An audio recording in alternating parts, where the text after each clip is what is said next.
Welcome to रोशन की class YouTube channel. आप सभी का आज की इस पाठ्य योजना की वीडियो में एक बार फिर से बहुत बहुत स्वागत है। दोस्तों, आज की इस वीडियो में हम देखेंगे विज्ञान विषय की यानी और उप विषय जिसका होगा जीव विज्ञान उसकी पाठ्य योजना। तो पूरी वीडियो ध्यान से देखिएगा। अगर वीडियो आप लोगों को पसंद आती है तो प्लीज़ इस वीडियो को लाइक कर दीजिएगा। और अगर आप लोग रेगुलर बेसिस पे पाठ्य योजना की वीडियो देखना चाहते हैं या फिर माइक्रो टीचिंग से रिलेटेड कंटेंट देखना चाहते हैं या फिर अगर आप लोग आगे चल के सुपर टेट, सी टेट या फिर यूपी टेट की तैयारी करना चाहते हैं तो रोशन की क्लास यूट्यूब चैनल को आप नीचे लाल कलर का सब्सक्राइब बटन उस पर क्लिक करके सब्सक्राइब कर लीजिए और साथ ही साथ बेल आइकन को दबा दीजिए। अब देर नहीं करते हैं, चलते हैं आज की इस वीडियो पे। यहाँ पे देखिए, सबसे ऊपर आपको विद्यालय का नाम लिखना है। जो भी विद्यालय आपको अलॉट होगा, जिस विद्यालय में आप पाठ्य योजना पढ़ाने के लिए जाएंगे, उस विद्यालय का नाम लिखना है। ठीक, उसके बाद आप देख सकते हैं हमारी कक्षा है 7वीं, वर्ग है विषय है विज्ञान का, उप विषय है जीव विज्ञान। कालांश यानी कि पीरियड, जिस पीरियड में आप जाएंगे पढ़ाने के लिए वो सेकंड होगा। आप जिस पीरियड में जाएंगे उसका नाम लिख दीजिएगा, फर्स्ट, सेकंड, थर्ड, फोर्थ जो भी होगा पीरियड का नाम। अवधि है हमारी 40 मिनट की और यहाँ पे लास्ट में दिनांक लिखना होता है, जिससे ये पता चलता है कि आपने किस डेट में कौन सी पाठ्य योजना पढ़ाई थी। अब इसके बाद हमारा आज का प्रकरण देख लीजिए है श्वसन। काफ़ी अच्छा टॉपिक है ये, इस पर आप काफ़ी आसान भी है, इस पर आप आराम से 40 मिनट की क्लास ले सकते हैं। तो अगर आप लोगों को श्वसन के ऊपर एक डिटेल में पाठ्य योजना देखनी है तो पूरी वीडियो ध्यान से देखिएगा। अब इसके बाद और श्यामपट्ट कार्य जब आप करेंगे तो श्यामपट्ट कार्य करते समय विद्यालय से लेके दिनांक तक तो पूरी चीज़ें फिल कर लेंगे, लेकिन उसके बाद जब प्रकरण लिखेंगे तो प्रकरण खाली स्थान छोड़ देंगे। प्रकरण लिख के खाली स्थान छोड़ देंगे। जब प्रस्तावना प्रश्न के द्वारा बच्चों के द्वारा अपना प्रकरण निकलवा लेंगे तब श्यामपट्ट पे आपको फिल कर देना है उस चीज़ को।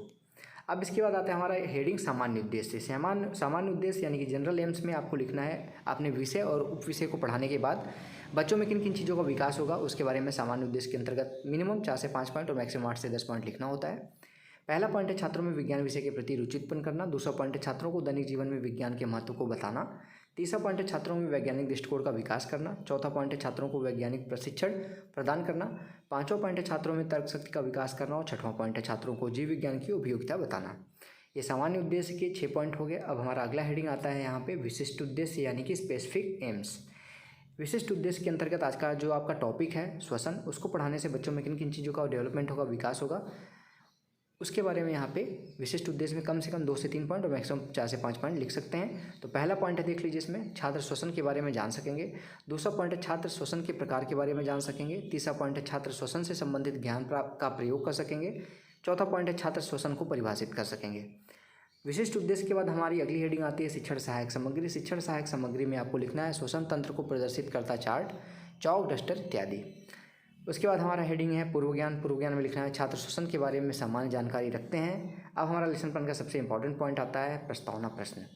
प्रस्तावना प्रश्न बताने से पहले मैं आप लोगों को एक चीज़ यहाँ पे बता दूँ, अगर आप लोगों को इस वीडियो की PDF चाहिए तो नीचे डिस्क्रिप्शन बॉक्स में लिंक दे दूँगा, वहाँ से जाके आप लोग बिल्कुल डाउनलोड कर सकते हैं इसको। अब प्रस्तावना प्रश्न में 3 कॉलम बनाना होता है, क्रम संख्या, छात्राध्यापक क्रिया और छात्र क्रिया। लड़की हैं आप तो छात्राध्यापिका क्रिया हो जाएगा। ठीक, इसमें कम से कम 3 प्रश्न पूछ के अपना प्रकरण निकलवा सकते हैं और मैक्सिमम 4 से 5 प्रश्न, 6 प्रश्न तक, अधिक से अधिक 6 प्रश्न पूछ सकते हैं अपना प्रकरण निकलवाने के लिए। प्रश्नों के क्रम में क्रमबद्धता होनी चाहिए। क्रमबद्धता का मतलब ये होता है कि पहले प्रश्न का जो उत्तर आए दूसरा प्रश्न उससे बनेगा, दूसरे प्रश्न का जो उत्तर है उससे तीसरा प्रश्न बनेगा, तीसरे प्रश्न का जो उत्तर है चौथा प्रश्न उससे बनेगा। ठीक, इतनी सारी चीज़ें ध्यान में रखने के बाद आप प्रस्तावना प्रश्न बना सकते हैं। पहला प्रश्न यहाँ पे बच्चों से पूछेंगे वनों से हमें क्या क्या प्राप्त होता है, तो बच्चे बता देंगे वनों से हमें पेड़ पौधे, औषधि, जीव जंतु आदि प्राप्त होते हैं। दूसरा प्रश्न फिर यहाँ पे आप बनाएंगे पेड़ों से हमें क्या क्या प्राप्त होता है, तो बच्चे बता देंगे पेड़ों से हमें ऑक्सीजन, लकड़ी, फल फूल इत्यादि प्राप्त होता है।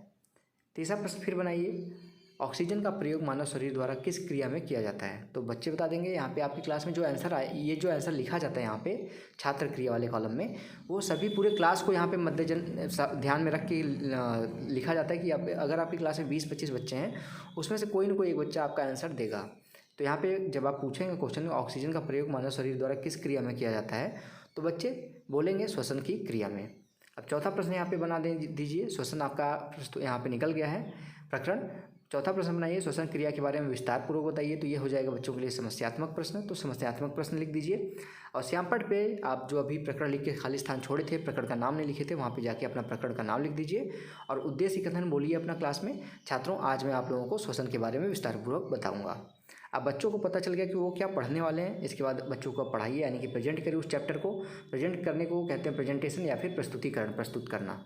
इसमें टोटल 5 कॉलम बनाना होता है। शिक्षण बिंदु, छात्राध्यापक क्रिया, लड़कियाँ तो छात्राध्यापक क्रिया हो जाएगा, अध्यापिका क्रिया, और तीसरा कॉलम है छात्र क्रिया, चौथा कॉलम है शिक्षण विधियाँ और 5वां कॉलम है श्यामपट्ट कार्य। इसमें देख लीजिए पहला यहाँ पे थोड़ा जूम कर देता हूँ। शिक्षण बिंदु में श्वसन और श्वसन के प्रकारों की व्याख्या है। विकासात्मक प्रश्न पूछेंगे, ऑक्सीजन ग्रहण करने वाले जीवों के नाम बताइए, तो बच्चे बता देंगे मनुष्य, जीव जंतु। यहाँ पे कुछ भी बोल सकते हैं जो जीव जंतु है, बंदर, कुत्ता, बिल्ली, हाथी, शेर, मनुष्य। तो जैसे मनुष्य बोलेंगे फिर अपना प्रश्न बोलिए, मनुष्य द्वारा ऑक्सीजन ग्रहण करने की प्रक्रिया को क्या कहते हैं, तो समस्यात्मक हो जाएगा, समस्यात्मक लिख दीजिए। ये प्रश्नीकरण विधि था, तो शिक्षण विधियों में प्रश्नीकरण विधि लिख दीजिए। इसके बाद स्पष्टीकरण दीजिए। यहाँ पे स्पष्टीकरण में देख लीजिए लिखा गया, श्वसन वह प्रक्रिया जिसमें भोजन के साथ ऑक्सीजन अंदर ली जाती है और ऊर्जा मुक्त होती है। इस क्रिया के दौरान उत्पन्न हुई CO2 यानी कि कार्बन डाइऑक्साइड शरीर से बाहर मुक्त होती है। छात्र वाले कॉलम में लिखे, छात्र ध्यानपूर्वक सुनेंगे। ये व्याख्या विधि थी, तो व्याख्या विधि लिख दीजिए और यहाँ पे श्वसन प्रक्रिया के बारे में लिख दीजिए। श्वसन श्यामपट्ट कार्य पे श्वसन लिखिए और श्वसन प्रक्रिया के बारे में बता दीजिए। श्वसन प्रक्रिया में मनुष्य का शरीर ऑक्सीजन अंदर लेता है तथा कार्बन डाइऑक्साइड बाहर निकालता है। अब यहाँ पे बोध प्रश्न पूछिए बच्चों से। बोध प्रश्न में कम से कम 1 से 2 प्रश्न पूछ सकते हैं। इसमें देख लीजिए पहला प्रश्न है, श्वसन प्रक्रिया में कौन सी गैस शरीर के अंदर ली जाती है, तो बच्चे बता देंगे श्वसन प्रक्रिया में ऑक्सीजन ली जाती है। दूसरा प्रश्न फिर बनता है, श्वसन प्रक्रिया में के दौरान कौन सी गैस बाहर निकाली जाती है, तो कार्बन डाइऑक्साइड है। इसको भी बच्चे बता देंगे कार्बन डाइऑक्साइड। इसके बाद ये प्रश्नीकरण विधि थी, तो प्रश्नीकरण विधि लिख दीजिए। इसके बाद हम चलते हैं आगे हमारे यहाँ पे अभी एक चीज़ नहीं बताया था इसमें आपने, श्वसन के प्रकार यहाँ पे बता दीजिए। श्वसन के मुख्यतः 2 प्रकार होते हैं। पहला वायवीय श्वसन, वह प्रक्रिया जिसमें ऑक्सीजन की उपस्थिति में श्वसन क्रिया होती है और ऊर्जा प्राप्त होती है। और दूसरा है अवायवीय श्वसन, वह प्रक्रिया जिसमें ऑक्सीजन की अनुपस्थिति में श्वसन क्रिया होती है, उसको कहते हैं अवायवीय श्वसन क्रिया। यहाँ पे छात्र वाले कॉलम में लिखिए, छात्र ध्यानपूर्वक सुनेंगे। स्पष्टीकरण विधि थी, तो स्पष्टीकरण विधि लिख दीजिए। श्यामपट्ट पे श्वसन के 2 प्रकार होते हैं, वायवीय श्वसन और अवायवीय श्वसन, इसको लिख दीजिए। अब अगला यहाँ पे बिंदु है शिक्षण बिंदु में श्वसन अंग। फिर से विकासात्मक प्रश्न पूछेंगे आप बच्चों से। विकासात्मक प्रश्न में देखिए पूछा गया है, श्वसन क्रिया में हम मुख्य रूप से कौन सी गैस लेते हैं, तो बच्चे बता देंगे ऑक्सीजन। दूसरा प्रश्न फिर बनेगा, ऑक्सीजन हम किस अंग की सहायता से लेते हैं, तो बच्चे इसका छात्र संभावित उत्तर देंगे। कोई हो सकता है कि आपकी क्लास में आपका आंसर दे पाए, हो सकता है कि कोई बच्चे आपका आंसर न दे पाएँ, तो छात्र संभावित उत्तर लिख दीजिए यहाँ पे छात्र वाले कॉलम में। इसके बाद स्पष्टीकरण दीजिए। स्पष्टीकरण में देख लीजिए लिखा गया है, श्वसन प्रक्रिया निम्नलिखित अंगों से होती है। पहला है यहाँ पे, ध्यान से देखिएगा, पहला यहाँ पे है नासिका। ठीक, नासिका क्या होती है? नासिका श्वसन प्रक्रिया में नासिका श्वसन नाल के रूप में कार्य करती है। यह एक अंतरनासिका पट्टिका द्वारा दो नासिका छिद्रों से में विभाजित रहती है। जो आपका नाक के छिद्र दिखाई देते हैं 2, उसी को ये कह रहा है। नासिका छिद्रों में रोम पाए जाते हैं। आपको पता है कि रोम बाल आपके नाक के अंदर पाए जाते हैं, उसको कहते हैं रोम।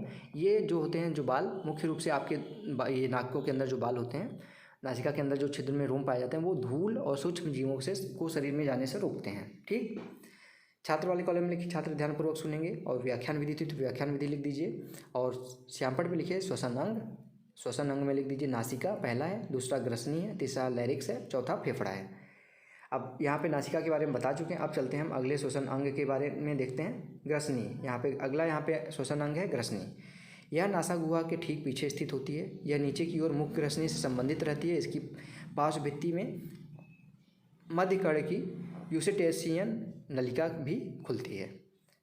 छात्र कॉलम में लिखिए, छात्र ध्यानपूर्वक सुनेंगे। व्याख्यान विधि तो व्याख्यान विधि लिख दीजिए। अब अगला यहाँ पे क्या कहते हैं, श्वसन अंग है लैरिक्स।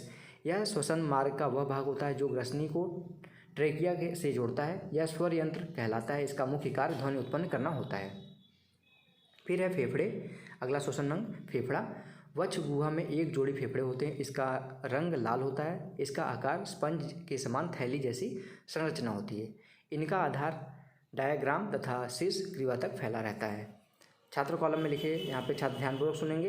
और लास्ट में यहाँ पे श्यामपट्ट पे लिख दीजिए, श्वसन अंगों में लैरिक्स ध्वनि यंत्र कहलाता है। अब यहाँ पे लास्ट में बोध प्रश्न फिर से बच्चों से पूछ लीजिए। बोध प्रश्न देख लीजिए, पूछा गया है श्वसन अंगों के नाम बताओ, तो बच्चे बता देंगे श्वसन अंग के नाम यहाँ पे फेफड़े, ग्रसनी, लैरिक्स, नासिका। फिर दूसरा प्रश्न पूछेंगे बच्चों से, श्वसन अंगों में ध्वनि उत्पन्न करने का कार्य किसका है, तो बच्चे बता देंगे लैरिक्स का। तो यहाँ पे हमारा यहाँ पे प्रेजेंटेशन समाप्त होता है। इसके बाद अगर आप लोग और कोई शिक्षण बिंदु लिखना चाहते हैं तो लिख सकते हैं। इसके बाद हमारा आता है यहाँ पे मूल्यांकन प्रश्न। मूल्यांकन प्रश्न में मिनिमम 1 से 2 प्रश्न और मैक्सिमम 3 से 4 प्रश्न पूछा जा सकता है। तो पहला प्रश्न देख लीजिए, जिसमें पूछा गया श्वसन क्रिया में मनुष्य कौन सी गैस अंदर लेता है। और दूसरा प्रश्न है श्वसन के प्रकारों के नाम बताओ। और लास्ट में आता है यहाँ पे हमारा हेडिंग गृह कार्य यानी कि होमवर्क में ऐसा कार्य दीजिए जिससे एक ही प्रश्न के अंतर्गत सारे जो आपने पढ़ाए हैं चीज़ें कवर हो सकें। कम क्वेश्चन में सारी चीज़ें कवर करने की कोशिश करिए। तो यहाँ पे देख लीजिए प्रश्न दिया गया है, श्वसन प्रक्रिया का सचित्र वर्णन करिए। श्वसन प्रक्रिया जो है उसका चित्र बनाना है, उसका वर्णन करना है। तो ये था आज का लेसन प्लान। आशा करता हूँ आप लोगों को आज का लेसन प्लान पसंद आया होगा। अगर आज का लेसन प्लान आप लोगों को पसंद आया तो प्लीज़ इस वीडियो को लाइक कर दीजिएगा। और रेगुलर बेसिस पे अगर आप लोगों को लेसन प्लान की ज़रूरत है इसी तरीके के किसी भी सब्जेक्ट का, किसी भी क्लास का, तो आप लोग नीचे कमेंट बॉक्स हैं उसमें जाके कमेंट कर सकते हैं। मैं एक से 2 दिन के अंदर आप लोगों का जो रिक्वेस्ट होगा उसको फुलफ़िल करने की पूरी कोशिश करूँगा। और अगर अभी तक रोशन की क्लास यूट्यूब चैनल को सब्सक्राइब नहीं किए हैं तो नीचे लाल कलर का जो सब्सक्राइब बटन है उस पर क्लिक करके सब्सक्राइब करना मत भूलिएगा। जैसे ही सब्सक्राइब करेंगे एक बेल आइकन आएगा, उसको दबा के ऑल नोटिफिकेशन ऑन कर लीजिएगा। तो फ्रेंड्स मिलते हैं नेक्स्ट वीडियो में, तब तक के लिए आप लोगों का बहुत बहुत धन्यवाद। जय हिंद, वंदे मातरम।